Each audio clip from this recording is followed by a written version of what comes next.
হাইড্রোস্ট্যাটিক্স part 5। Last ভিডিওতে আমরা আর্কিমিডিসের নীতি এই সম্পর্কে আলোচনা করেছিলাম। তার সঙ্গে আর্কিমিডিস নীতির বেশ কিছু প্রয়োগ, অর্থাৎ আর্কিমিডিস নীতিকে আমরা ব্যবহার করে বস্তুর আয়তন, বস্তুর ঘনত্ব, একটা বস্তু কতটা খাঁটি, এই ব্যাপারগুলো নিয়ে আলোচনা করেছি। আজকে মূলত আমরা আর্কিমিডিসের নীতি সংক্রান্ত কিছু সমস্যা নিয়ে আলোচনা করব। প্রথম যে প্রবলেমটা আছে, বলছে তোমার কাছে একটা বস্তু আছে, সেই বস্তুটার ঘনত্ব হচ্ছে রো, সেটাকে ডেল্টা ঘনত্ব বিশিষ্ট একটা তরলের উপরিপৃষ্ঠ থেকে ধীরে ধীরে ছেড়ে দিলাম। এরকম বলছে, সাপোজ তোমার কাছে একটা পাত্রে কিছু পরিমাণ তরল আছে, এই তরলের ঘনত্ব হচ্ছে ডেল্টা, অনেকগুলো প্যারামিটার আছে। এইখানে একদম উপরিতল থেকে তুমি একটা বস্তু, এই বস্তুটার ঘনত্ব বলেছে রো, আলফা বিটা গামা, যেমন রো একটা গ্রিক কনস্ট্যান্ট। তো তরল, যে তরলটা হচ্ছে সেই তরলের ঘনত্ব হচ্ছে ডেল্টা, যে বস্তুটা আমি উপরিতল থেকে ছাড়বো তার ঘনত্ব হচ্ছে রো। তো এখান থেকে আমি বস্তুটাকে এইভাবে ছেড়ে দিলাম। এবার যখনই ছেড়ে দেব, যদি বস্তুটা ভারী হয় তাহলে এক্সপেক্টেড বস্তুটা আস্তে আস্তে নিচের দিকে নামবে এবং একটা সময় পর তলদেশে পৌঁছে যাবে, তাই তো?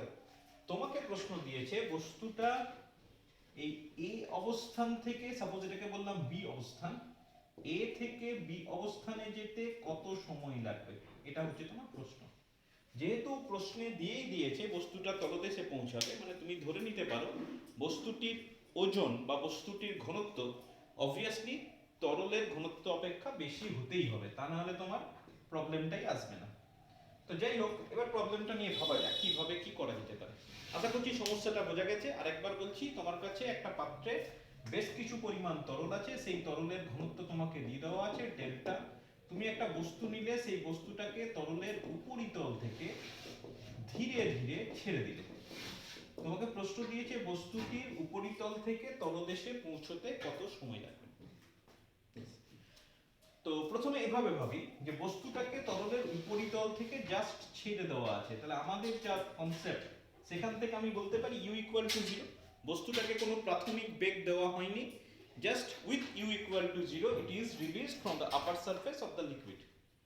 বেশ, তাহলে সেখান থেকে যদি আমি করতে পারি, সাপোজ ইউটা জিরো তো বলেই দেওয়া আছে। আচ্ছা, এই গভীরতাটা দেওয়া আছে, এই গভীরতাটা বলেছে ডি। নিজের মতো করে কিছু ধরা যাবে না, যেরকম প্যারামিটার দেওয়া আছে সেগুলো ইউজ করতে হবে। তো এই গভীরতাটা বলেছে ডি, তাহলে আমার একটা রিলেশন আছে, তোমরা করেছো আগে, যে s equal to u t plus half a t square, যেখানে এটা হচ্ছে অ্যাক্সেলারেশন, ইউটা প্রাথমিক বেগ, টিটা সময়। এখন ইউটা জিরো বলেই দিয়েছে, তাহলে আমি এখান থেকে পেতে পারি, দেখো D equal to half a t square. তাহলে আমার পড়ে থাকছে টাইম লাগবে 2 d/a। খুব সিম্পল, ইকুয়েশন নাম্বার 1। এটাই উত্তর হতে পারতো যদি বস্তুটার ত্বরণ দেওয়া থাকতো, কিন্তু এখানে বস্তুটার ত্বরণ সম্পর্কে কিছু বলে দেয়নি। বস্তুটার ত্বরণ নিশ্চয়ই জি হবে না, কারণ বস্তুটাকে যদি অবাধে ফেলা হতো, ইট ওয়াজ রিলিজড ফ্রিলি, তাহলে সেক্ষেত্রে আমি এর জায়গায় অভিকর্ষজ ত্বরণ বা অ্যাক্সেলারেশন ডিউ টু গ্র্যাভিটিটা পুট করতে পারতাম। কিন্তু এখানে তোমার এটা সেভাবে কিছু দেওয়া নেই, তোমাকে এটা নির্ণয় করতে হবে। আচ্ছা, এইটুকু আশা করছি বোঝা গেছে যে একটা বস্তুকে তরলের উপরিতল থেকে ফেলা হয়েছে, যার গভীরতা ডি। প্রশ্ন দিয়েছে এখান থেকে এই পর্যন্ত আসতে কত সময় লাগবে। বেশ, এবার ভাবা যাক অ্যাক্সেলারেশন কিভাবে বের করব, ত্বরণ। আচ্ছা, ত্বরণ বের করার জন্য আমরা সবসময় ভাববো যে ত্বরণ যদি বের করতে হয় তাহলে আমাকে ফোর্স বার করতে হবে, রাইট? ত্বরণ বের করতে গেলে আমাকে ফোর্স বার করতে হবে। তাহলে ফোর্স কি করে বার করব? ফোর্স তো একটা ফোর্স কাজ করছে না। তোমার অ্যাকচুয়ালি একটা বস্তুকে যখন তরলে নিমজ্জিত করা হয়, when it is immersed in a liquid, actually two forces act on the object. তাহলে দুটো বল কি কি? যদি এখানে এভাবে ভাবি যে বস্তুটা তরলের ভেতরে আছে, তো সেই যে কোনো একটা অবস্থানে আমি বলতে পারি বস্তুটার ওজন নিচের দিকে কাজ করবে, আর একটা এক্সট্রা ফোর্স, আগের দিনের আলোচনা বা আগের ভিডিও থেকেই আমি জানতে পেরেছি যে আরেকটা ফোর্স কিন্তু জেনারেট করে, যেটাকে বলা হয় পয়েন্ট ফোর্স বা প্লবক বল, বা সোজা কথায় প্লবতা বলতে পারি। যদিও প্লবতাটা কিন্তু ফোর্স নয়, প্লবতা হচ্ছে টেন্ডেন্সি, যে ওই যে ঊর্ধ্বমুখী ঘাত প্রয়োগ করছে তার প্রবণতা বা তার ক্ষমতা, সেটাকে প্লবতা বলে।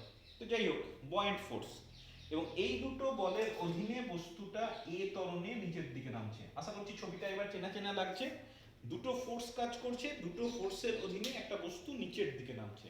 তাহলে সেক্ষেত্রে সেই বস্তুটার ইকুয়েশন অফ মোশন কি হবে সেটা আমি লিখে ফেলতে পারি। কি লিখতে পারি? আমি যদি ওই ছবিটা দেখি, ওই ছবিটা থেকে আমি অবশ্যই বলতে পারি যে mg মাইনাস বি, এটা কার সঙ্গে সমান হবে? ma, according to Newton second law. তাহলে ma equal to mg minus b. এখন প্রশ্ন হচ্ছে b, buoyant force. Buoyant force আলোচনা হয়েছে। বয়েন্ট ফোর্স মানে বস্তুর আয়তন ইনটু তরলের ঘনত্ব। তরলের ঘনত্ব কত? ডেল্টা। তরলের ঘনত্ব ইনটু জি। আশা করছি ভুলে যাওনি। বি ইকুয়াল টু বলেছিলাম volume of object into density, ঘনত্ব, ডেনসিটি অফ লিকুইড ইনটু জি। এটা ছিল তোমার বয়েন্ট ফোর্স। আমি ধরে নিলাম ভি হচ্ছে বস্তুর আয়তন, ডেল্টা তো তরলের ঘনত্ব দেওয়াই আছে আর, কিন্তু ভিটা তোমার এখানে দেওয়া নেই। তাহলে ভিটাকে তোমাকে এম এর টার্মে রিপ্লেস করতে হবে। এমটা বস্তুর ভর।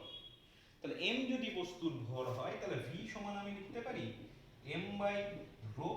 দেখো ওই যে rho equal to M by v, বস্তুর ঘনত্ব রো, বস্তুর ভর এম, বস্তুর আয়তন ভি।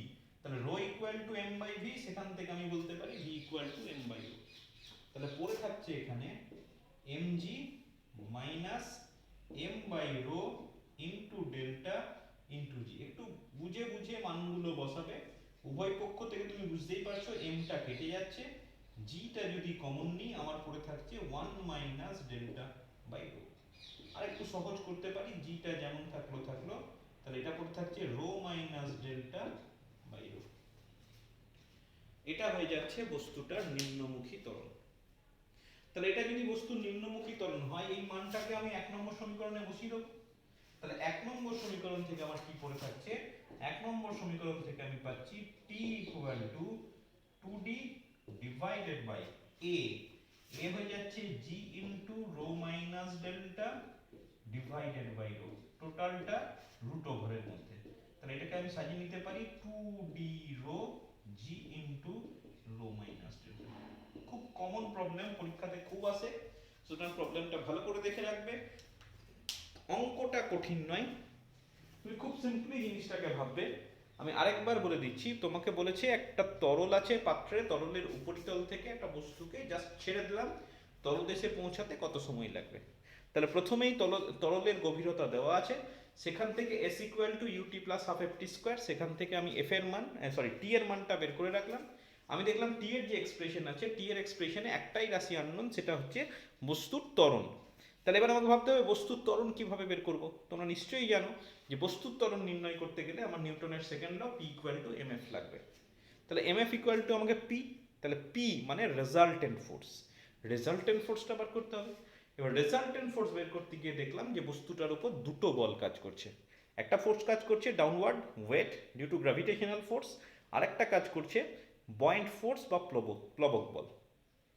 এই দুটো বলের অধীনে বস্তুটা নিচের দিকে নামছে।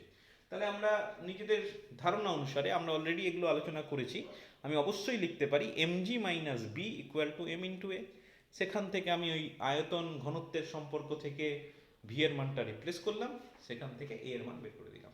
এ এর মান বের করার পর সেটা টি এর রাশিমালা যেটা ছিল সেই টি এর রাশিমালাতে বসিয়ে দিলাম, খুব সহজে আমি টি এর মান বের করে ফেলতে পারলাম। পরীক্ষায় সরাসরি প্রমাণ দেয় যে দেখাও এই সময়ে বস্তুটি উপরিতল থেকে তলদেশে পৌঁছাবে, অথবা তোমাকে বলতে পারে find the time taken by the object to reach to the bottom of the liquid. যে কোনো ভাবে তোমাকে অঙ্ক দিতে পারে। খুব ইম্পর্টেন্ট অঙ্ক, আবার বলে রাখলাম, ভালো করে দেখবে। নেক্সট প্রবলেমে চলে যাই।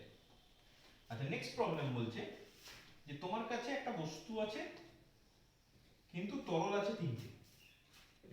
একটাই বস্তু কিন্তু তরল তিনটে।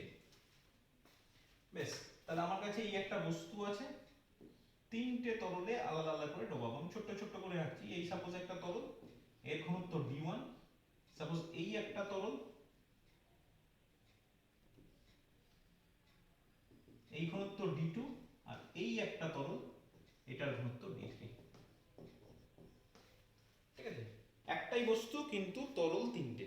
কি বলছে, ওই বস্তুটাকে যখন আমি D1 ঘনত্বের তরলে ডোবাচ্ছি, এই যে D1 ঘনত্বের তরলে ডোবাচ্ছি, তখন তার ওজন হয়ে যাচ্ছে M1। ওজন বলছি কিন্তু বলছি M1, খেয়াল রাখবে ওজন হচ্ছে M1। আচ্ছা, ওই বস্তুটাকে যখন D2 ঘনত্বের তরলে ডোবাচ্ছি, তখন তার ওজন হয়ে যাচ্ছে M2। M1 is given, M2 টাও দেওয়া আছে। প্রশ্ন দিয়েছে যখন আমি D3 ঘনত্বের তরলে ডোবাবো, তখন তার ওজন কত হবে। আশা করছি প্রশ্ন বোঝা গেছে। একটাই বস্তু কিন্তু তিনটে তরল। আমি প্রথমে D1 ঘনত্বের তরলে ডোবালাম, ওজন হলো D1। D2 ঘনত্বের তরলে ডোবালাম, ওজন হলো M2। তোমাকে বের করতে হবে যদি তৃতীয় তরলে ডোবাই, তখন সেই তৃতীয় তরলে ডোবালে কত হবে। এই হচ্ছে তোমার প্রশ্ন। তো একটা জিনিস ব্যাপারটা খেয়াল রাখবে, যে বস্তুটাকে আমি এই তরলে ডোবালাম, তাহলে এক্ষেত্রে এটা কিন্তু প্রকৃত ওজন নয়, এটা হচ্ছে আপাত ওজন। আবার এটাকে আমি এই তরলে ডোবালাম, M2 বলছে ডোবানো অবস্থায়, তাহলে ওটাও কিন্তু আপাত ওজন। ঠিক, তাহলে প্রথমে তোমাকে ধরে নিতে হবে, তাহলে বস্তুটার প্রকৃত ওজন ধরে নিতে হবে। তো আমি ধরে নিলাম বস্তুটার বায়ুতে ওজন, এভাবে বলবো বায়ুতে ওজন, বায়ুতে ওজন আমি এইভাবে করতে পারি, যদি m ভর ধরে নিই তাহলে w ইকুয়াল টু mg। ঠিক আছে, এটাকে যদি ভর ধরে নিই তাহলে w ইকুয়াল টু mg। অথবা এক তুমি কাজ করতে পারো, তুমি ওজনটাকে m ধরে নাও, সেটাই বোধহয়, অযথা তোমার অন্য রকমের g দেওয়ার দরকার নেই। বায়ুতে ওজন আমি ধরে নিলাম m, আর আমি ধরে নিলাম বস্তুটার আয়তন হচ্ছে v। এই দুটো আমার লাগবে, কারণ যখনই আমার আপাত ওজন বের করতে যাব, তুমি জানো আপাত ওজন মানে কি, তুমি একটা জিনিস অলরেডি জেনে গেছো যে একটা বস্তুর আপাত ওজন মানে হচ্ছে বায়ুতে ওজন মাইনাস প্লবতা। একটা বস্তুকে যখন আমি তরলের মধ্যে ডোবাবো, বস্তুটার উপর দুটো বল কাজ করে, একটা হচ্ছে ওজন নিচের দিকে, আর একটা হচ্ছে প্লবতা। তাহলে রেজাল্ট্যান্ট ফোর্স কত হবে, রেজাল্ট্যান্ট ফোর্স হয়ে যাবে ওজন মাইনাস প্লবতা, তো সেটাই না রেজাল্ট্যান্ট ফোর্স হবে। এবং সেই বলের প্রভাবেই তো বস্তু নিচের দিকে নামবে, যেটা আগের প্রবলেমে হয়েছিল। বেশ, তাহলে এবার প্রথম ক্ষেত্রে কি বলেছে, একদম প্রথম ক্ষেত্রে আপাত ওজন তার মানে M1 কি হবে, প্রকৃত ওজন মাইনাস প্লবতা। আশা করছি বোঝা গেছে। তাহলে M1 equal to m minus প্লবতা। এবার প্লবতা আগেও বলেছি, প্লবতা মানে হচ্ছে বস্তুর আয়তন ইনটু তরলের ঘনত্ব ইনটু জি। আগের অঙ্কে লিখে দিয়েছিলাম, বহুবার বলা হলো। তাহলে আমার পড়ে থাকছে M1 equal to m minus v d1g। হলো, এটাকে আমি ইকুয়েশন নাম্বার 1 করে দিলাম। কটা আননোন আছে, এটা আননোন, এটাও আননোন, এই দুটো ধরে নিয়েছি। তাহলে এই দুটো হচ্ছে তোমার এক্ষেত্রে আননোন। এবার দ্বিতীয় ক্ষেত্রে চলে যাও, সেকেন্ড কেস, আর আমি করে দেখাচ্ছি না, একবারে লিখছি। তাহলে একই রকম ভাবে লিখতে পারি m2 equal to m minus v d2g। তাহলে দুটো আননোন, দুটো ইকুয়েশন পেয়ে গেছি। আর m3 টা কত হবে, m3 যেটা নির্ণয় করতে হবে সেটা হয়ে যাবে m মাইনাস v d3g। তাহলে এই যে আননোন, এই আননোনে আমার এই যেটা আননোন বলছি, হ্যাঁ, সেখানে আমার দুটো রাশি জানতে হবে, একটা m আর v। সেই m আর v, এই দুটো ইকুয়েশনকে যদি আমি সমাধান করি তাহলে m আর v পেয়ে যাওয়ার কথা। সেই m আর v পেয়ে যাওয়ার পর এটা 3 নম্বর ইকুয়েশনে জাস্ট বসিয়ে দেবো, বসিয়ে দিলেই আমার m3 পেয়ে যাবে, তাই না? খুব সিম্পল। বেশ, এবার m আর v এই দুটোকে নির্ণয় করার জন্য আমি 1 নম্বর আর 2 নম্বর ইকুয়েশনের সমাধান করব। তো প্রথমে আমি করছি 1 মাইনাস 2 করে দিচ্ছি। দেখো 1 মাইনাস 2 করলে m আর m কেটে যাবে। তাহলে 1 মাইনাস 2 যদি করি, দেখো বাঁ দিকে পড়ে থাকছে m1 মাইনাস m2। ঠিক, বাঁ দিকে পড়ে থাকছে m1 মাইনাস m2, ডান দিকে m মাইনাস m কেটে গেল। আচ্ছা, এই দিকে পড়ে থাকছে, এটা মাইনাস, এটা প্লাস হয়ে যাবে, কারণ এখানে তো মাইনাস মাইনাস প্লাস। এই যে এই দুটো যদি আমি বিয়োগ করি, এটা মাইনাস হয়ে গেল m1 মাইনাস m2, এটা মাইনাস হলে এটা কেটে যাবে, লিখছি না, আর এটা প্লাস হয়ে যাবে। তাহলে v যদি কমন নিই, g যদি কমন নিই, আমার পড়ে থাকবে d2 মাইনাস d1। তাহলে এখানে vg যদি কমন নিই, আমার পড়ে থাকছে d2 মাইনাস d1। দেখে নাও, ঠিক আছে?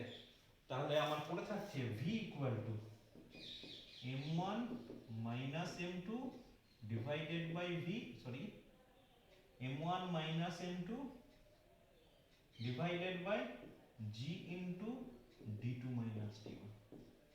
ইকুয়েশন নাম্বার 4 থাক, একটা আননোন পেয়ে গেলাম। এবার তোমাকে বের করতে হবে সেকেন্ড আননোনটা। সেকেন্ড আননোন মানে তোমার ভিটা লাগবে। আচ্ছা, এক কাজ করছি, ভিটা তো বের করলাম, এমটাকে দেখো আমি বুদ্ধি করে রিপ্লেস করে দেবো। আচ্ছা, আমার এই ইকুয়েশনটা লাগবে তো, ঠিক আছে।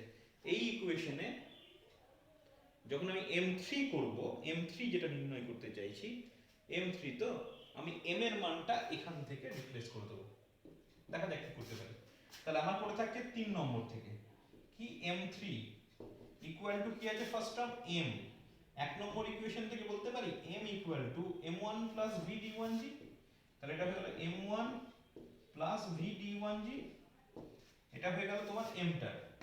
আচ্ছা, minus v d3g, minus v d3g। দেখো ঠিক আছে, m এর মানটা আমি এক নম্বর থেকে রিপ্লেস করেছি, আর এটা v d3g। এবার মান বসিয়ে নাও। তাহলে এটা পড়ে থাকছে m1 প্লাস v টা যদি কমন নিই, g টা যদি কমন নিই এই দুটো থেকে, তাহলে আমার পড়ে থাকছে দেখো d1 মাইনাস d3। দেখো আলাদা করে আমাকে m টা কিন্তু বের করতে হলো না, আমি m টা খুব সহজে রিপ্লেস করে দিলাম, অযথা বড় ক্যালকুলেশনে যাব না। তাহলে এখান থেকে পড়ে থাকছে এটা m1 plus g into d1 minus d3। আচ্ছা, v এর মানটা কত, v এর মানটা হচ্ছে এটা, তাহলে এটা পড়ে থাকছে m1 minus m2 divided by g into d2 minus d1। দেখো g g কেটে যাচ্ছে, তাহলে পড়ে থাকছে m1 plus m1 minus m2 into এটা পড়ে থাকছে d1 minus d3 divided by d2 minus d1। এটা হয়ে যাচ্ছে তৃতীয় তরলে বস্তুটির। হ্যাঁ, তুমি চাইলে এটাকে আমি একটু সমাধান করতে পারি, d2 মাইনাস d1 কে লসাগু করে তুমি ভগ্নাংশের যোগ বিয়োগ আরেক ধাপ করে ফেলতে পারো। কিন্তু এটা হচ্ছে তোমার অ্যাপ্রোচ, ঠিক? বেশ, 3 নম্বর তরলে একটু অন্য রকমের অঙ্ক করা যাক। বলছে তোমার কাছে একটা তরল আছে একটা পাত্রে, একটা পাত্রে বেশ কিছু পরিমাণ তরল আছে। আচ্ছা, সেই তরল না, জলই বলে দিয়েছে। বলছে তোমার কাছে একটা পাত্রে বেশ কিছুটা পরিমাণ তরল আছে, জল আছে, একদম পরিষ্কার বলে দিয়েছে জল আছে। এটা হচ্ছে জল, আর একদম নিচে একটা তেলের বিন্দু ছিল, সামহাও একটা তেলের বিন্দু ওর মধ্যে চলে এসেছিল, অয়েল ড্রপ। সেই অয়েল ড্রপটা কি, অয়েল ড্রপটা আস্তে আস্তে আস্তে আস্তে উপর দিকে উঠতে থাকছে। তোমাকে প্রশ্ন দিয়েছে যে ওই অয়েল ড্রপটা যখন উপরে উঠছে, সেই উপরের দিকে ওঠার সময় তার ত্বরণটা বলে দিয়েছে, তার ত্বরণ বলে দিয়েছে আলফা ইনটু জি। ঠিক আছে, একটা তৈলবিন্দু যখন জলের মধ্য দিয়ে উঠতে থাকে তখন তার ঊর্ধ্বমুখী ত্বরণ, upward acceleration of the oil drop is alpha into G. এবার তোমাকে প্রশ্ন দিয়েছে ওই তৈলবিন্দুর আপেক্ষিক গুরুত্ব নির্ণয় করো, find out the specific gravity of that oil drop. এই হচ্ছে তোমার প্রশ্ন। আবার বলছি, কিছু পরিমাণ জল আছে, সেই জলের মধ্যে একটা তেলের বিন্দু ছিল, সেই তেলের বিন্দুটা যখন উপর দিকে উঠছে, সেই উপর দিকে ওঠার সময় তার আপওয়ার্ড অ্যাক্সেলারেশন হচ্ছে আলফা ইনটু জি। এই ডাটা থেকে তোমাকে নির্ণয় করতে হবে ওই তেলের বিন্দুটার স্পেসিফিক গ্র্যাভিটি। স্পেসিফিক গ্র্যাভিটি আশা করছি মনে আছে, দুভাবে সংজ্ঞায়িত করেছিলাম। একটা হচ্ছে বস্তুর ঘনত্ব ডিভাইডেড বাই সম আয়তন জলের ঘনত্ব। আশা করছি মনে পড়ছে। ক্যাপিটাল ডি যদি বস্তুর ঘনত্ব হয়, মানে এখানে তোমার তেলের বিন্দুর ঘনত্ব যদি হয়, আর স্মল ডিটা যদি 4 ডিগ্রি সেন্টিগ্রেডে জলের ঘনত্ব হয়, তাহলে আপেক্ষিক গুরুত্ব তোমাকে নির্ণয় করতে হবে capital D by small d. ঠিক? তাহলে তোমার মাথায় এটা সেট করে নাও যে এই জিনিসগুলো দেওয়া আছে আর আমাকে এই জিনিসগুলো নির্ণয় করতে হবে। বেশ, তাহলে অঙ্কটা করা যাক। কিভাবে করব? তো আমাকে কতগুলো জিনিস ধরতে হবে। তো কতগুলো জিনিস ধরতে হবে বুঝতেই পারছো, ক্যাপিটাল ডি স্মল ডি তো লাগবেই। প্রথমেই আমি ধরে নিচ্ছি ক্যাপিটাল ডি, এটা হচ্ছে তৈল বিন্দুর ঘনত্ব, ডেনসিটি অয়েল ড্রপ। আর ডি স্মল ডি যেটা বলছি সেটা হচ্ছে জলের ঘনত্ব। যদিও জলের ঘনত্ব আমরা 1 নিয়ে থাকি, তো আমরা এখানে 1 না স্মল ডি একটা ধরে, যাতে আপেক্ষিক গুরুত্ব ব্যাপারটাকে বোঝাবার জন্য যে ডি বাই ডি করে করব, ঠিক সেই জিনিসটা করার জন্য আমি একটা স্মল ডি আলাদা করে ধরে নিলাম। আচ্ছা, আরেকটা জিনিস লাগবে, যেটা হচ্ছে তেলের বিন্দুর একটা ভর লাগবে। ত্বরণ বলেছে তো, আমি যখনই ফোর্স বের করতে যাব তখনই আমার তৈল বিন্দুর যখন ভর নির্ণয় করব, এটা হচ্ছে তৈল বিন্দুর ভর, এটা আমার লাগবে। বেশ, কিভাবে করব? দেখো কিভাবে করব, করতে গেলে তুমি যখন তেলের বিন্দুটার গতির কথা ভাববে, you will have to write down the equation of motion. আচ্ছা, আমি ওটা এখানে আঁকছি। এই যদি তেলের বিন্দু হয়, তেলের বিন্দুটার উপর নিচের দিকে একটা ফোর্স কাজ করবে, দ্যাট ইজ এমজি। তেলের বিন্দুটার উপর উপর দিকে একটা ফোর্স কাজ করবে, দ্যাট ইজ বুয়ায়েন্সি। এবং এই দুটো ফোর্সের প্রভাবে বস্তুটা এই ত্বরণে আলফা ইনটু জি ত্বরণে উপর দিকে উঠছে। তাহলে আবার ছবিটা তোমার কাছে পরিষ্কার যে দুটো ফোর্স কাজ করছে, একটা হচ্ছে আপওয়ার্ড ফোর্স buoyant ফোর্স, আর একটা হচ্ছে downward force weight, and under the action of these two forces the oil drop is moving in the upward direction with an acceleration alpha into g. তাহলে আমি আবার সেই কি করব, আমি চেষ্টা করব নিউটনের লটা লেখার, p equal to mf। তাহলে বাঁ দিকে প্রথমে mf লিখছি, তাহলে m into alpha g force হলো, mf হলো ইকুয়াল টু কি হবে, রেজাল্টেন্ট ফোর্স। এখানে রেজাল্টেন্ট ফোর্স কত হবে, b মাইনাস mg। আশা করছি নতুন জিনিস নয় তোমাদের কাছে। ঊর্ধ্বমুখী বল মাইনাস নিম্নমুখী বল, যদি নিচের দিকে মুভ করতো তাহলে নিম্নমুখী বল মাইনাস ঊর্ধ্বমুখী বল। আচ্ছা, এবার b, bটাকে আমি কি লিখতে পারি, আশা করছি এতক্ষণে মুখস্থ হয়ে গেছে। buoyant force that is equal to volume of the object into density of liquid into g। তাহলে আমি ধরে নিলাম volume of the object v, density of liquid, এখানে লিকুইড মানে যার মধ্য দিয়ে মুভ করছে, ইনটু ডি ইনটু জি মাইনাস এম জি। আচ্ছা, এবার এমটাকে ভিটাকে আমি এম এর টার্মে রিপ্লেস করব। কি লিখতে পারি, এটা তৈলবিন্দুর আয়তন। তৈলবিন্দুর আয়তন কি হবে, তৈলবিন্দুর ভর ডিভাইডেড বাই তৈলবিন্দুর ঘনত্ব। তাহলে m by d into d g minus m g. আচ্ছা, এবার এখান থেকে দেখো দুদিক থেকে একটা এম জি চলে আসছে, তাই না? তাহলে এম জিটাকে বাদ দিয়ে দাও, তাহলে আলফা ইকুয়াল টু পড়ে থাকছে ডি বাই ডি মাইনাস 1। আশা করছি ঠিক আছে। তাহলে এখান থেকে পড়ে থাকছে দেখো D by d that is equal to 1 plus alpha. তাহলে তোমার পড়ে থাকছে D by d that is equal to 1 by 1 plus alpha. Obviously এটা স্পেসিফিক গ্র্যাভিটি, আপেক্ষিক গুরুত্ব। তাহলে আপেক্ষিক গুরুত্ব কত হবে, তাহলে আমি বলতে পারি তৈলবিন্দুর আপেক্ষিক গুরুত্ব হচ্ছে 1 বাই 1 প্লাস আলফা। খুব ভালো একটা অঙ্ক, কনসেপশন ক্লিয়ার করার জন্য অবশ্যই ভালো করে করে রাখবে, বোঝার চেষ্টা করবে যে কিভাবে জিনিসটা হচ্ছে। সবই হচ্ছে মোশন, তাই তো? এখানে মোশনের ক্ষেত্রে মানে নিউটনস লস অফ মোশন দিয়ে সবটা হচ্ছে, খালি এখানে যেটা সমস্যা হচ্ছে যে একটা বাড়তি ফোর্স চলে আসছে। সেই বাড়তি ফোর্সটা কি, বাড়তি ফোর্সটা হচ্ছে buoyant ফোর্স। এই buoyant ফোর্স, এই ব্যাপারটাকে তোমাকে খালি মাথায় রাখতে হচ্ছে, আদারওয়াইজ একদম সবটাই সেই নিউটনের second law P equal to mf এর মতো। এবং buoyant ফোর্সটা তুমি সবসময় মনে রাখবে যে buoyant force equal to volume of the object into density of the liquid into G, বস্তুর আয়তন তরলের ঘনত্ব ইনটু জি। তাহলে তোমার যে কোনো অঙ্কতে তোমার কোনো সমস্যা হওয়া উচিত নয়। বেশ, নতুন করে আলাদা করে আলোচনা করি যে স্থির তরলে বস্তুর উপর ক্রিয়াশীল বল। যদিও আলাদা করে আমি বলেই দিয়েছি, আলোচনা হয়ে গেছে অঙ্কের ক্ষেত্রে। স্থির তরলে বস্তুর উপর ক্রিয়াশীল বল, বাড়তি আলোচনা আছে। Force on an object immersed inside a static liquid, মানে একটা বস্তু, একটা তরল আছে, সেই তরলটা অবভিয়াসলি মুভেবল তরল নয়, একটা পাত্রে রাখা আছে মানে কি রেস্ট অবস্থায় আছে। সো সেই তরলে তুমি একটা বস্তুকে ডুবিয়ে দিয়েছো, তো এই বস্তুটার উপর কি কি ফোর্স কাজ করবে, তো তুমি অলরেডি জেনে গেছো, একটা ওয়েট ফোর্স কাজ করবে আর একটা বুয়ায়েন্সি ফোর্স কাজ করবে। এটা নতুন কিছু নয়। তার মানে মোটমাট দুটো ফোর্স কাজ করে, একটা হচ্ছে ওয়েট, সেটা ডাউনওয়ার্ড, আর দু নম্বর ফোর্স হচ্ছে buoyancy, that buoyant force that is upward. এই দুটো ফোর্স কাজ করে, ঠিক আছে? এবার তুমি এখান থেকে একটু অ্যানালিসিস করতে পারি যে যদি কেস, তিনটে কেস আলোচনা করছি, কি হয় কেস 1, যদি W গ্রেটার দেন B হয়, একদম প্রাথমিক ব্যাপার। যদি বস্তুর ওজনটা প্লবতার থেকে বেশি হয় তাহলে কি ঘটনা ঘটবে, যদি বস্তুর ওজনটা প্লবতার থেকে বেশি হয়ে যায় তাহলে বস্তুটা এই জায়গায় চলে আসবে। নিজের ওজন যেহেতু বেশি, নিম্নমুখী বলটা বেশি, তাহলে বস্তুটা যখন তুমি এখানে ছাড়বে আস্তে আস্তে আস্তে আস্তে আস্তে একদম নিচে পৌঁছাবে। আর কেস 2, কেস 2 যদি W লেস দেন B হয়, যদি W লেস দেন B হয় তাহলে সেক্ষেত্রে বস্তুটা একদম উপরিতলে ভাসবে, ঠিক আছে? আর সরি হ্যাঁ ঠিক আছে। আর কেস 3 যদি W ইকুয়াল টু B হয়, যদি W ইকুয়াল টু B হয় তাহলে বস্তুটা মাঝামাঝি এরকম জায়গায় গিয়ে ভাসবে।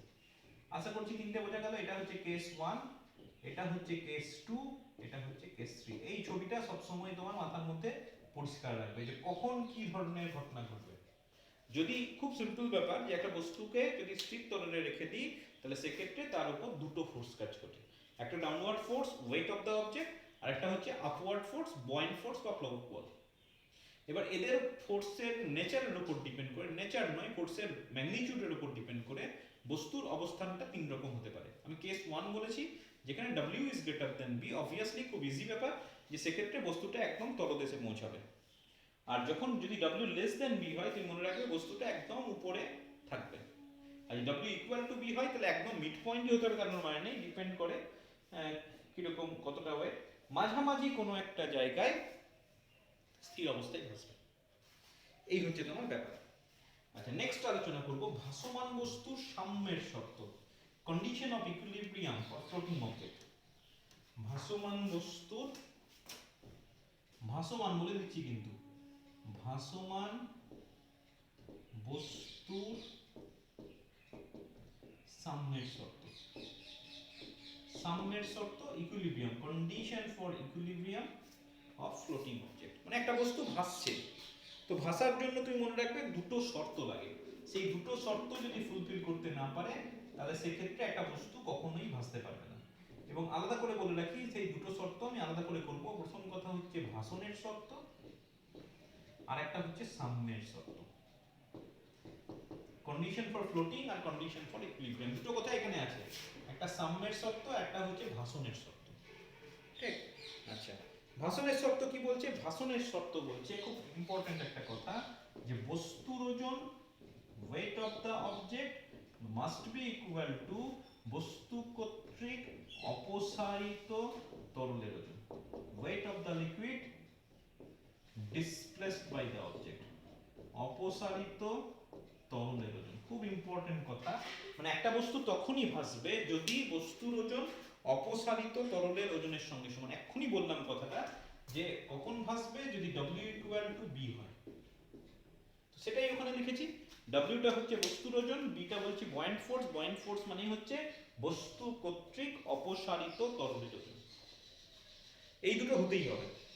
আচ্ছা 2 নম্বর কথা হচ্ছে মানে যেটা সাম্যের শর্ত বললাম, যে বস্তুর ভার কেন্দ্র, ভার কেন্দ্র মানে হচ্ছে একটা পার্টিকুলার পয়েন্ট যার থ্রু দিয়ে বস্তুর ওয়েট কাজ করে।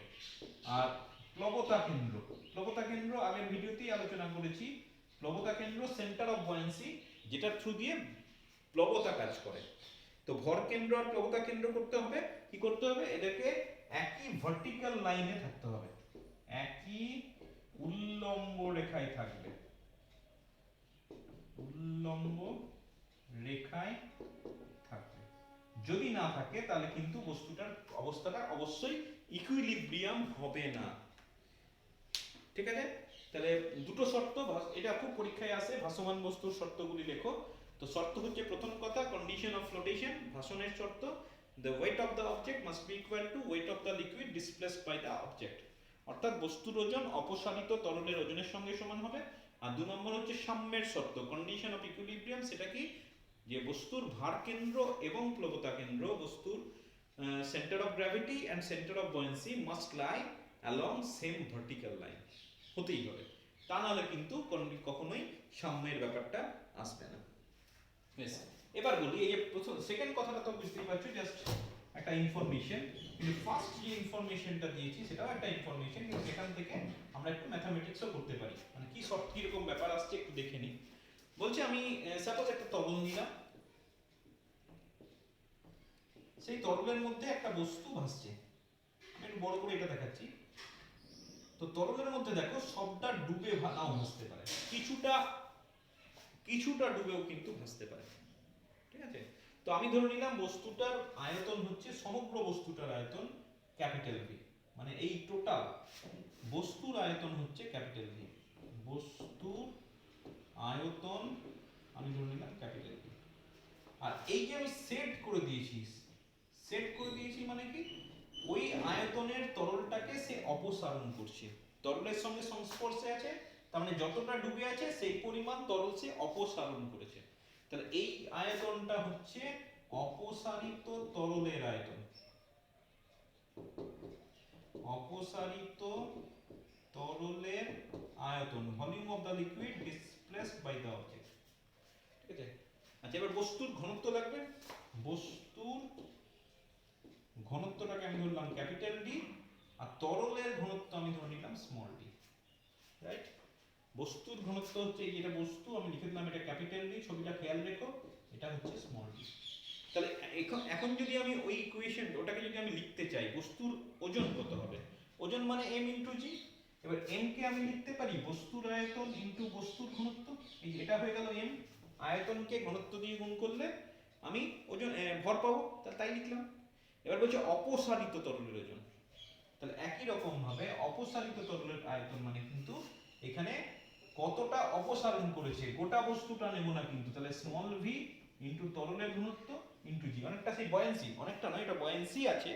বয়ান্সির ফর্মুলা কি ছিল, বস্তুর আয়তন তরলের ঘনত্ব ইনটু জি। আমরা ওখানে ধরে নিয়েছিলাম বস্তুটা সবটা ডুবে আছে, এখানে বস্তুটা যদি সবটা ডুবে না থাকে, তাহলে যেটুকু আয়তন ডুবে থাকবে সেই আয়তনটুকু আমি প্লবতার টার্মে নেব। প্লবতা কখন কাজ করে, যখন বস্তুটা তরলে ডুবে থাকে।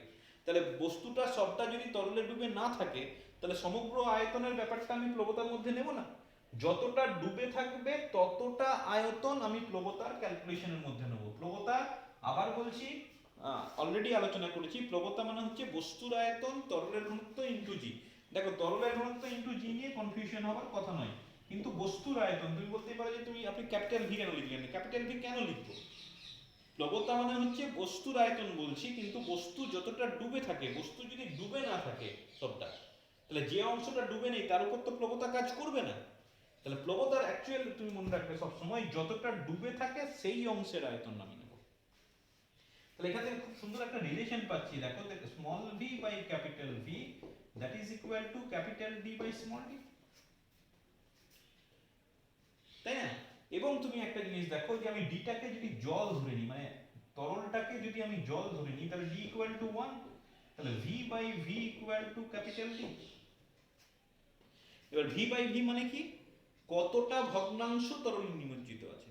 যেমন আমি যদি এইভাবে দেখিয়েছি মনে করো, এর একটু এইভাবে দেখাতাম, সাপোজ এইভাবে দেখালাম, তাহলে আমি বলতে পারি প্রায় মোটামুটি যদি বলে দিলে তোমাকে 2/3 অংশ ডুবে আছে, অঙ্কে থাকবে 1/4 অংশ ডুবে আছে, 1/3 অংশ ডুবে আছে, 2/3 অংশ ডুবে আছে, 4/5 অংশ ডুবে আছে, এইভাবে অঙ্ক দিতে পারে। তাহলে তুমি মনে রাখবে যত অংশ ডুবে আছে সেটা হচ্ছে small v by capital V, তাই না। সমগ্র গোটা আয়তনের কতটা আয়তন ডুবে আছে, তাহলে ডুবে থাকা অংশের আয়তন ডিভাইডেড বাই সামগ্রিক আয়তন, সেটাই হয়ে যাবে ভগ্নাংশটা। এবং অদ্ভুত ব্যাপার দেখো, এটা যদি তুমি 2/3 পেয়ে গেলে small v by capital V, তুমি সেখান থেকে ক্যাপিটাল ডি মানে বস্তুর ঘনত্বটা সরাসরি বের করে দিতে পারবে, তাই না। বস্তুর ঘনত্বটা আমি সরাসরি বের করে দিতে পারবো কত হচ্ছে, ঠিক। বেশ, তাহলে small v by capital V এটাকে যদি আমি n বলি, তাহলে আমি লিখতে পারি দেখো ডি ইকুয়াল টু n হয়ে গেল, তাই না। তাহলে সেখান থেকে সরাসরি আমি বস্তুর ঘনত্বটা বের করে দিতে পারি। জিনিসটা খেয়াল রেখো, তোমাকে এটা মনে রাখতে হবে না, কিন্তু তুমি এই স্টেপটা মনে রেখো যে বস্তুর ওজন অপসারিত তরলের ওজন, মানে এরপরে যখন অঙ্ক থাকবে তখন তোমার এইটা ব্যবহার করে অঙ্ক থাকে। নেক্সট চলে এসো, তরলে নিমজ্জিত অবস্থায় বস্তুর সাম্যের শর্ত, ইকুইলিব্রিয়াম, কন্ডিশন ফর ইকুইলিব্রিয়াম বা বস্তুর সাম্যাবস্থা, ঠিক আছে। ভাসমান বস্তুর সুস্থিতি,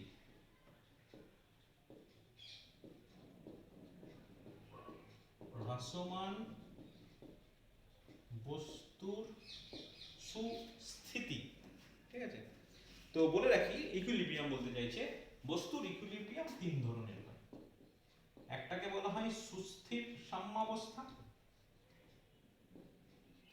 স্টেবল ইকুইলিব্রিয়াম। 2 নম্বর হচ্ছে আনস্টেবল ইকুইলিব্রিয়াম, অস্থির সাম্যাবস্থা। আর 3 নম্বর হচ্ছে নিরপেক্ষ সাম্যাবস্থা। ঠিক আছে, নিউট্রাল। তাহলে তিন ধরনের ইকুইলিব্রিয়াম একটা বস্তুর হতে পারে। একটা হচ্ছে স্টেবল ইকুইলিব্রিয়াম, একটা আনস্টেবল ইকুইলিব্রিয়াম, আর একটা হচ্ছে নিউট্রাল ইকুইলিব্রিয়াম। তো কখন সুস্থির, কখন অস্থির, কখন নিরপেক্ষ। তো সবসময় বলে রাখছি, তোমার এই একটা বস্তু আমার হাতের উপর দাঁড় করিয়ে যদি রাখি, তার ইকুইলিব্রিয়াম যদি বলতে চাই, তাহলে সবসময় মনে রাখবে যে তাকে আমাকে বিচ্যুত করতে হবে। মনে করো এই অবস্থায় আছে, আমি এটাকে ঠেলে দিলাম, একটু হালকা বল প্রয়োগ করলাম, ঠিক? এবার বিচ্যুত করার পর কি আসছে তার উপর নির্ভর করে একটা বস্তুর ইকুইলিব্রিয়াম তোমার স্থির করা হয়। যেমন মনে করো একটা পাত্রে মনে করো তরল আছে, ঠিক? এই পাত্রে একটা তরল আছে, তুমি এখানে এখানে একটা বস্তু রেখেছো, এই হচ্ছে একটা বস্তু। এখন এই বস্তুটা কিরকম ইকুইলিব্রিয়াম আছে বুঝবো কি করে, সুস্থির, অস্থির না নিরপেক্ষ, সেটাই আলোচনা করতে চাইছি। নিরপেক্ষটা আমি লাস্টে আলোচনা করছি, এটা খুব বেশি ইম্পর্টেন্ট নয়। আমরা স্টেবল আর আনস্টেবল তো কিভাবে বুঝবো, তোমাকে করতে হবে কি, বস্তুটাকে বিচ্যুত করতে হবে। বিচ্যুত করতে হবে মানে কি, আমি বিচ্যুত অবস্থার ছবি আঁকছি। সাপোজ তুমি বস্তুটাকে এইভাবে বিচ্যুত করে দিলে, রাইট? বস্তুটাকে তুমি বিচ্যুত করলে, তো এইভাবে বিচ্যুত করার পর তুমি ঠেলে ছেড়ে দিলে, যদি বস্তুটা আবার আগের অবস্থায় ফিরে আসতে পারে, তাহলে সেক্ষেত্রে সেই ইকুইলিব্রিয়ামকে আমি বলবো সুস্থির সাম্যাবস্থা। অর্থাৎ বস্তুটাকে আমি বিচ্যুত করলাম, বিচ্যুত করে ছেড়ে দিলাম, যদি বস্তুটা আগের অবস্থায় ফিরে আসে তাহলে সেই সাম্যাবস্থাটাকে আমি বলবো সুস্থির সাম্যাবস্থা। আর বস্তুটাকে আমি সামান্য বিচ্যুত করলাম, বিচ্যুত করে ছেড়ে দিলাম, দেখলাম বস্তুটা ডুবে চলে গেল বা বস্তুটা অন্য কোনো অবস্থায় চলে গেল, আগের অবস্থায় সোজা অবস্থায় এলো না, তখন সেটাকে আমি বলবো অস্থির সাম্যাবস্থা। ঠিক আছে, আমি সিম্পল বস্তুর ক্ষেত্রে বলি, তোমার কাছে একটা বোতল আছে, বোতলে কোনো জল নেই, প্লাস্টিকের বোতল, তুমি বোতলটাকে হালকা করে বল প্রয়োগ করলে বোতলটা পড়ে যাবে, অবভিয়াসলি সেটা অস্থির সাম্যাবস্থা। কিন্তু বোতলটায় যদি হাফ বোতল জল থাকে বা খুব অল্প পরিমাণে জল থাকে, এই বস্তুটাকে হালকা করে বল প্রয়োগ করে ছেড়ে দিলে বস্তুটা এইভাবে আনত হলো, আবার দেখবে আগের অবস্থায় চলে এলো, তখন সেক্ষেত্রে সেই সাম্যাবস্থাটা হচ্ছে সুস্থির সাম্যাবস্থা। অর্থাৎ একটা বস্তুকে বিচ্যুত করলাম, এখানে ভাসমান বস্তুর কথা বলেছে, সুতরাং বস্তুটাকে ডোবানো অবস্থার কথাই ভাববো। একটা বস্তু তরলে নিমজ্জিত অবস্থায় আছে, বস্তুটার উপর বল প্রয়োগ করলাম, বল প্রয়োগ করে বলটাকে উইথড্র করলাম। If the body returns back to its initial position, then the equilibrium is known as stable equilibrium. And if the body cannot attain the initial position, then that equilibrium is known as unstable equilibrium. খুব simple ব্যাপার। আচ্ছা, এখন প্রশ্ন হচ্ছে কেন এরকম হবে বা কোন কন্ডিশনটার উপর ডিপেন্ড করবে, বা একটু বিস্তৃত ভাবা যাক যে কি ঘটে বিচ্যুত করলে। তো তোমাকে আমি একটা জিনিস বলে রাখি, যে একটা বস্তুকে যখন আমি এইভাবে রাখি, যে কোনো অবস্থায়, স্বাভাবিক অবস্থায়, ডোবানোর অবস্থায়, তখন বস্তুটার উপর দুটো বল কাজ করে। ঠিক আছে, একটা হচ্ছে বস্তুর ওজন নিচের দিকে, আর একটা হচ্ছে বস্তুর প্রবণতা উপর দিকে, বহুবার আলোচনা করলাম। এবং বস্তুর ওজন যে বিন্দু বরাবর কাজ করে সেটাকে বলা হয় ভার কেন্দ্র, এবং বস্তুর প্রবণতা যে বিন্দু বরাবর কাজ করে সেটাকে বলা হয় প্রবণতা কেন্দ্র। তোমাকে বলে রাখি, স্বাভাবিক অবস্থায় ইন জেনারেল এরকম অবস্থায় স্টেবল আছে, তখন সেক্ষেত্রে ভার কেন্দ্র এবং প্রবণতা কেন্দ্র অলওয়েজ সেম পয়েন্ট হয়, মানে আলাদা কোনো বিন্দু হয় না। প্রবণতা যে বিন্দু বরাবর কাজ করে, ভারটা ওজনটাও সেই বিন্দু বরাবর কাজ করে। আচ্ছা, ইন জেনারেল বলছি, তাও যদি না হয়, একটু আগে বললাম that they must lie on the same vertical line, মানে এটা ভার কেন্দ্র যদি এখানে হয়, প্রবণতা কেন্দ্র এই বরাবর হবে। ঠিক, এবার যখন আমি বিচ্যুত করলাম, আচ্ছা এটাকে বলা হয় কেন্দ্রীয় রেখা। এই যে ভার্টিক্যাল লাইন ছিল, এটা এই লাইনটা, যে লাইন বরাবর তোমার প্রবণতা কেন্দ্র এবং ভার কেন্দ্র থাকে সেটাকে বলা হয় সেন্ট্রাল লাইন, কেন্দ্রীয় রেখা। বুঝছে? এবার বস্তুটাকে যখন বিচ্যুত করলাম, বলে রাখি বস্তুর ভার কেন্দ্র কিন্তু একদম মিড পয়েন্ট দিয়ে থাকে মোটামুটি, তাহলে সেক্ষেত্রে বস্তুর ভার কেন্দ্র কিন্তু পরিবর্তিত হয় না। তাহলে ভার কেন্দ্র যেখানেই ছিল, আমি ধরে নিলাম ভার কেন্দ্রটা এই বরাবর কাজ করছিল, এদিকে ওয়েট কাজ করছে, কিন্তু প্রবণতাটা কার উপর নির্ভর করে, বস্তু কতটা ডুবে আছে তার উপর নির্ভর করে। প্রথমে বস্তুটা এই বরাবর ডুবে ছিল মনে করো তরলের মধ্যে, তাহলে প্রবণতা কেন্দ্র এই মাঝামাঝি জায়গায় কাজ করবে, যতটা ডুবে আছে তার মাঝামাঝি জায়গায়। ঠিক, এবার যেহেতু আমি বাঁকিয়ে দিলাম, দেখো এইদিকে জলটা বেড়ে গেল না, এইখানে জলে ডুবে থাকার অংশের পরিমাণটা বেড়ে গেল।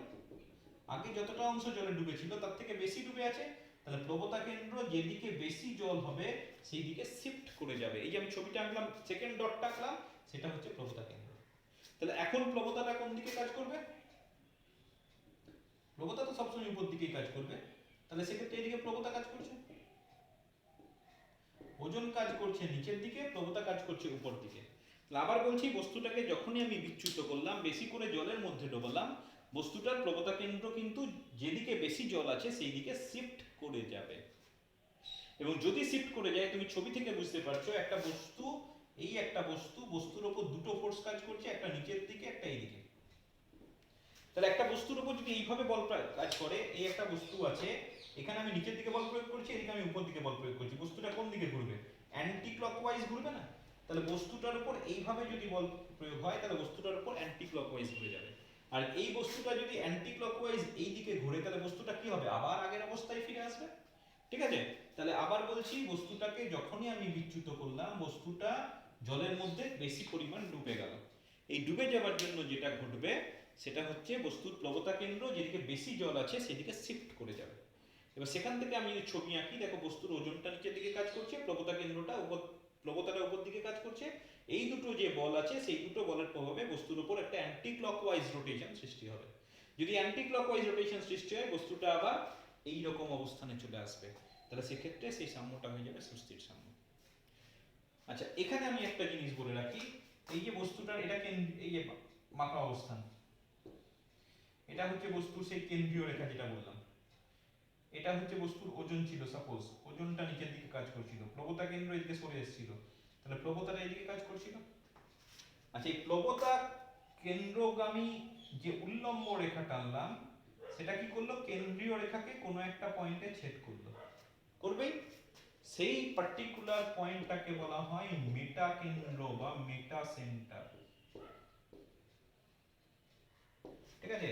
আবার বলছি, প্লবতা কেন্দ্রগামী উল্লম্ব রেখা কেন্দ্রীয় রেখাকে যে বিন্দুতে ছেদ করে, the vertical line drawn through the center of buoyancy meets the central line at any point at some point and the point is known as meta center. এবং সবসময় মনে রাখবে মেটা সেন্টারটা যেন উপরে থাকে। যদি মেটা সেন্টারটা, এই সেন্টার অফ গ্র্যাভিটি মেটা সেন্টারটা ভার কেন্দ্রের উপরে থাকবে সব সময়, ভার কেন্দ্রের উপরে, it must be above the centre of gravity, হতেই হবে। যদি হয় তবেই সেক্ষেত্রে স্টেবল ইকুইলিব্রিয়াম, বস্তুটা বিচ্যুত অবস্থা থেকে আবার আসতে পারবে। কোনোভাবে যদি মেটা সেন্টার নিচে চলে যায় ভার কেন্দ্রে, তুমি নিশ্চিত থাকো সেটা হচ্ছে আনস্টেবল ইকুইলিব্রিয়াম। আমি আরেকটা ছবি আঁকছি, দেখো আনস্টেবল ইকুইলিব্রিয়াম কখন হয়। মনে করো একটা পাত্রে বেশ কিছুটা পরিমাণ তরল আছে, আমি বস্তুটাকে একটু এইভাবে নিচ্ছি, এই ধরে নাও একটু সরু ধরনের এই বস্তু, ঠিক? তো বস্তুটার ওয়েট সেন্টার বরাবর কাজ করবে, এটা ওয়েট। এবার দেখো প্লবতা কেন্দ্র, এটা সেন্ট্রাল লাইন, জল এদিকে হয়েছে, তাহলে প্লবতা কেন্দ্র এদিকে সরে গেল, এখানে ছিল সাপোজ, এইখানে চলে এলো, তাহলে এখন প্লবতাটা কোন দিকে কাজ করবে? উপর দিকে কাজ করবে। ভালো করে খেয়াল করো, এখন এই বস্তুটার উপর ওজনটা এইদিকে কাজ করছে আর প্লবতাটা এইদিকে কাজ করছে। তাহলে এই দুটো বলের প্রভাবে বস্তুটার মধ্যে কিন্তু ক্লকওয়াইজ রোটেশন চলে আসছে, আসছে না? এই যে এটা যদি বস্তু হয়, আমি এইদিকে একটা বল প্রয়োগ করছি ক্লকওয়াইজ, আবার এদিক থেকে যদি উপরে বল প্রয়োগ করি তাও ক্লকওয়াইজ। তার মানে কি বস্তুটা নিচের দিকে নেমে আসতে চাইবে, বস্তুটা ডুবে যেতে চাইবে। তাহলে সেক্ষেত্রে সেটাকে আমি বলবো অস্থির সাম্য। এবং এই দেখো প্লবতা কেন্দ্রগামী উল্লম্ব রেখা কোথায় ছেদ করেছে? এইখানটায় ছেদ করেছে। তাহলে এটা হচ্ছে তোমার মেটা সেন্টার আর এটা হচ্ছে তোমার সেন্টার অফ গ্র্যাভিটি। তুমি খেয়াল করে দেখো মেটা সেন্টারটা সেন্টার অফ গ্র্যাভিটি নিচে চলে এসেছে। যদি নিচে চলে আসে তাহলে সেক্ষেত্রে সবসময় মনে রাখবে that will be unstable equilibrium. তাহলে ইকুইলিব্রিয়াম করতে গেলে কি করতে হবে? সেন্টার অফ গ্র্যাভিটিটাকে সবসময় নিচের দিকে নামাতে হবে। নিচের দিকে নামাতে হবে মানে কি? সেই জন্য সবসময় দেখবে এখনকার যে বাসগুলো আছে, ভলভো বাস, দেখবে ওয়েটগুলো সবসময় নিচের দিকে, মানে ভারী ব্যাগগুলোকে নিচের দিকে রাখে। আগেকার দিনে বাসের ওয়েটগুলোকে উপর দিকে চাপিয়ে দিত, সেটা একদম ভালো জিনিস নয়। ওয়েট উপরে চাপানো মানে কি? ভার কেন্দ্রটা উপরে উঠে যাচ্ছে। তাহলে সেই ক্ষেত্রে কি হবে? যদি কোনো কারণে বাস বা কোনো জাহাজে দেখবে সব ভারী জিনিস নিচের দিকে, তাহলে সেই জাহাজটা যদি একটু আনত হয়ে যায়, উপর দিকে যদি ওয়েট থাকে তাহলে কি হবে, ভার কেন্দ্রটা উপরে রয়ে গেছে, তাহলে সেক্ষেত্রে জাহাজটা সহজেই ডুবে যাবে, বাসটা সহজেই উল্টে যাবে। ঠিক, সেই জন্য যেগুলো ভালো বাসে সবসময় দেখবে ওয়েট একদম নিচের দিকে, সেক্ষেত্রে ভার কেন্দ্রটাকে মানে জেনে হোক না জেনে হোক তারা ভার কেন্দ্রটাকে নিচের দিকে করে দেয়। ভার কেন্দ্র যদি নিচের দিকে হয় বস্তুর ইকুইলিব্রিয়ামের টেন্ডেন্সি অনেক বেশি বেড়ে যায়, সুস্থির সামনে আসে, দুর্ঘটনা ঘটার সম্ভাবনা অনেক কমে যায়। আচ্ছা, নেক্সট হচ্ছে মেটা নিরপেক্ষ। ওটা একটু বলে দিই, যে একটা তরল পূর্ণ পাত্র, সেখানে যদি আমি একটা গোল রাউন্ড শেপের বল ফেলতি, এবার বল প্রয়োগ করলাম, কি হয়, বস্তুটা বলটা এক জায়গা থেকে অন্য জায়গায় যাবে, কিন্তু বল তো বলই থাকবে, মানে বল অন্য রকমের ব্যাপার কিছু হবে না। তাহলে সেই ধরনেরটাকে যখন আমি বল প্রয়োগ করলাম, বস্তুটা এক জায়গা থেকে অন্য জায়গায় গেল, কিন্তু ইকুইলিব্রিয়াম সেটার কোনো পরিবর্তন হলো না, তাহলে সেক্ষেত্রে সেটাকে আমি বলবো নিরপেক্ষ সাম্য। ঠিক আছে, মানে তুমি বলতে পারো যে কোনো ভাসমান বস্তুকে যদি সাম্যাবস্থান থেকে বিচ্যুত করার পরেও মানে তার প্রবতা কেন্দ্রের অবস্থানের কোনোভাবেই কোনো পরিবর্তন হয় না, যেখানে থাকার সেখানেই থাকে। মানে এটা গোল অবজেক্ট, এই মনে করো একটা গোল অবজেক্ট, গোল অবজেক্ট যদি হয় তুমি যদি একটু সরিয়েও দাও, তুমি এদিকে এগিয়েও দাও, একই তো গোল, তো সেই এই পরিমাণ তরলই সে অপসারণ করবে, সুতরাং সেক্ষেত্রে সেন্টার অফ বয়েন্সি কোনোভাবেই চেঞ্জ হবে না, সেক্ষেত্রে সেটাকে আমি বলছি নিরপেক্ষ সাম্য। আচ্ছা, আরেকটা প্রবলেম এখানে আলোচনা করব। বলছে একটা বস্তুকে যখন কোনো তরলে ভাসায়, এই মনে করে একটা তরল আছে আর এই মনে করে একটা বস্তু আছে, বলছে যখন একটা তরলে ভাসাচ্ছি 1/4 অংশ তরলের বাইরে থাকে, সরি 1/4 অংশ তরলের বাইরে থাকে, তাহলে 1/4 অংশ আমি তরলের বাইরে রাখলাম, মোটামুটি চেষ্টা করলাম সেইভাবেই ছবি আঁকতে, তাহলে 1/4 অংশ তরলের বাইরে আছে, তাহলে 1/4 অংশ যদি তরলের বাইরে থাকে তাহলে কতটা ভেতরে আছে, অবভিয়াসলি 3/4 অংশ, এগুলো তো কিছু বলার কিছু নেই।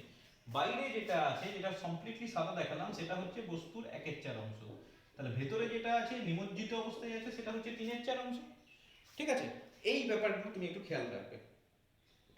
এইবার বলছে বস্তুটাকে আমি একদম নিচে নিয়ে গিয়ে ছেড়ে দিলাম, এটা ফার্স্ট কেস, এটা সেকেন্ড কেস। তাহলে এই বস্তুটা সবসময় উপরে থাকতে চাইছে, তুমি যদি জোর করে ডুবিয়ে দাও, নিয়ে ছেড়ে দাও, কি করবে, বস্তুটা আবার আস্তে আস্তে উপর দিকে উঠতে থাকবে, তাই না? একটা প্লাস্টিকের বল নেবে, বড় মনে করে বালতি আছে, জোর করে বালতি নিচে রেখে দাও, চেপে নিয়ে ছেড়ে দাও, কি হবে, বলটা আস্তে আস্তে আস্তে আস্তে উপরে উঠবে। তোমাকে বলেছে বস্তুটা যখন উপর দিকে উঠবে তখন তার ত্বরণ কত হবে, এই হচ্ছে তোমার প্রশ্ন। খালি ইনফরমেশন একটাই, ওই 3/4 অংশ ডুবে আছে। তাহলে আমি এই ধরনের অঙ্ক থাকলে ওই কন্ডিশনটাকে, ভাসনের যেটা শর্ত সেটাকে কাজে লাগাবো। তার মানে হচ্ছে বস্তুর ওজন মাস্ট বি ইকুয়াল টু বস্তু কর্তৃক অপসারিত তরল ওজন, weight of the object is equal to weight of the liquid displaced by the object। হয়েছে, কি কি লাগবে, আমি ধরে নিলাম বস্তুর আয়তন ক্যাপিটাল ভি, অপসারিত তরল আয়তন কত হবে, 3/4 ভি, 3/4 অংশ ডুবে আছে। ঠিক আছে, এই জিনিসটা খেয়াল রেখো, বস্তুর আয়তন যদি ভি হয় তাহলে যতটা ডুবে থাকবে সেই ততটা হচ্ছে প্লবতার জন্য কাজে লাগবে।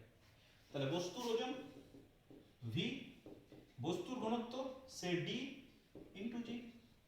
আচ্ছা, এখানে কি হবে, বস্তুর আয়তন কতটা, ডুবে থাকা অংশের আয়তন, তাহলে ডুবে থাকা অংশের আয়তন ইন্টু তরলের ঘনত্ব ইন্টু জি। দেখো ঠিক আছে, বস্তুর আয়তন তরলের ঘনত্ব ইন্টু জি করলাম। আচ্ছা, তাহলে এখান থেকে ভি ভি কেটে যাবে, আমার পড়ে থাকছে small D equal to 4/3 into capital D. মনে হয়েছে কি করলাম, small D equal to 4/3 into capital D. ঠিক, বেশ, এবার তোমাকে কি করতে হবে, সম্পূর্ণ ডোবানো অবস্থায় ত্বরণ কত হবে, তো ওটাও অলরেডি আমি আলোচনা করে ফেলেছি। সম্পূর্ণ যখন ডোবানো অবস্থায় থাকবে, উপর দিকে যখন উঠবে, দুটো বল, একটা এমজি, একটা হচ্ছে বয়েন্সি, কিন্তু বস্তু উপর দিকে উঠছে, এ লিখেছিলাম, এই থাক, you will have to find out A. তাহলে according to Newton's second law, m into a this is equal to b minus mg, এই হচ্ছে তোমার ইকুয়েশন। তোমাকে এই ইকুয়েশন থেকে m এর মানটা বার করতে হবে। তাহলে এটা হচ্ছে বয়েন্ট ফোর্স, বস্তুর আয়তন। এবার তোমার সবটা ডুবিয়ে দিয়েছো সেকেন্ড ক্ষেত্রে, মনে করে দেখো, এখন যে সবটা ডোবানো আছে, তাহলে এটা v বস্তুর আয়তন ইনটু তরলের ঘনত্ব ইনটু জি হবে। এখানে কিন্তু টোটাল ভি নিলাম, এখানে সবটা ডুবে ছিল না, সেই শর্তটা লিখেছিলাম, আর এখন সবটা ডুবিয়ে ছেড়ে দিলাম, তাহলে সব আয়তনটাই নিলাম। মাইনাস মাইনাস কি হয়ে যাবে, মাইনাস হয়ে যাবে বস্তুর ওজন, তাই না? তাহলে এটা হয়ে যাবে বস্তুর ওজন হয়ে যাবে ভি ইন্টু ডি ইন্টু জি। তাহলে ভি ভি কেটে, আচ্ছা ভিটা তো আমি কমন নিয়ে নিতে পারি। আচ্ছা ভি মানে কি হবে, ভি মানে হচ্ছে ভি ইকুয়াল টু হচ্ছে এম বাই ডি। তাহলে এটা হয়ে যাচ্ছে m by d into d g minus M by d into d g. তাহলে কি পড়ে থাকছে দেখো, তাহলে আমার পড়ে থাকছে এম ইন্টু এ কি কমন যাচ্ছে, জিটা কমন যাচ্ছে, এম জি কমন যাচ্ছে। তাহলে এম জি যদি কমন নিয়ে নাও তোমার পড়ে থাকছে D by d minus one, ঠিক করলাম? D by d minus one, কারণ একটু কেটে যাচ্ছে। আচ্ছা তাহলে এটা পড়ে থাকছে জি এ ইকুয়াল টু, আচ্ছা ডি বাই ডি মানে কত পেলাম, 4/3 মাইনাস ওয়ান, তাহলে এটা হয়ে যাচ্ছে জি বাই থ্রি। তাহলে কত ত্বরণে উপরে উঠবে, জি বাই থ্রি ত্বরণে উপরে উঠবে। ঠিক আছে, বেশ। আরেকটা জিনিস খালি আলোচনা করব, যে বলেছে ইয়েতে কৃত্রিম উপগ্রহে আর্কিমিডিসের সূত্র প্রযোজ্য নয়, বা ভাসমান অবাধে পতনশীল বস্তুর ক্ষেত্রে আর্কিমিডিসের সূত্র প্রযোজ্য নয়। কেন প্রযোজ্য নয়, তুমি একটা জিনিস খেয়াল করো, যদি অবাধে পতনশীল হয় অথবা কৃত্রিম উপগ্রহ হয়, আমি কি জানি এই সমস্ত ক্ষেত্রে বস্তুর ওজনটা শূন্য হয়ে যায়। কেন শূন্য হয়ে যায় আলোচনা হয়েছে। অবাধে পতনশীল বস্তু হলেও সেক্ষেত্রেও বস্তুর ওজন শূন্য হয়ে যায়।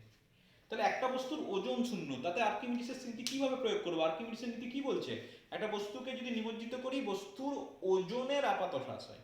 তাহলে একটা বস্তুর ওজন যদি ইটসেলফ শূন্য হয় তাহলে আর ওজনের কি আপাত হ্রাস হবে? ঠিক আছে, ওজনটা ইটসেলফ জিরো, তাহলে তার কোনো আপাত হ্রাসের প্রশ্নই নেই, তাই না? তাহলে সেক্ষেত্রে ওই ধরনের ক্ষেত্রে কখনোই তুমি আর্কিমিডিসের সূত্র প্রযোজ্য করতে পারবে না যার কোনো ওজন নেই। ভালো করে দেখে রাখবে, অঙ্কগুলোও দেখবে, থিওরি পার্টটাও ভালো করে দেখবে, সবটাই খুব ইম্পর্টেন্ট।